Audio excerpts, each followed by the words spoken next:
హరి ఓం శ్రీ గురుభ్యో నమః.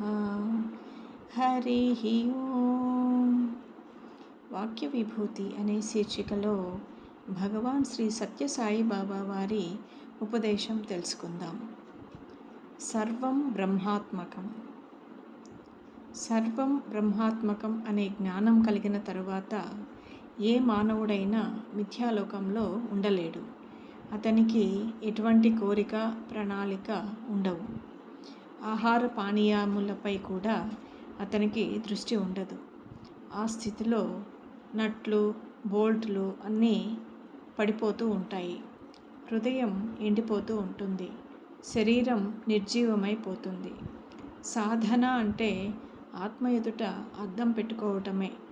అద్దం పరిశుభ్రంగా మెరుస్తూ ఉంటే ఆత్మ చక్కగా కనిపిస్తుంది. అంటే సజ్జనులు, దుర్జనులు అని నిర్ణయించటం ఎలా సాధ్యం?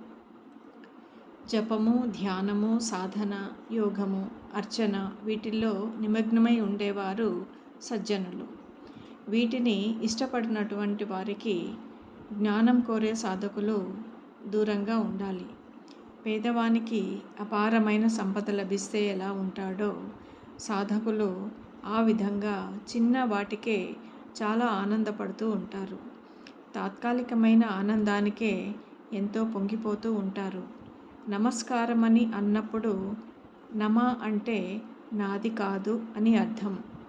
నమకార, నాకున్న సమస్తము నీ దయ వల్ల ప్రాప్తించినదే అని ప్రకటించడం అన్నమాట. హరి ఓం శ్రీ గురుభ్యో నమః. హరి ఓం. ఓం శ్రీ సాయిరామ్.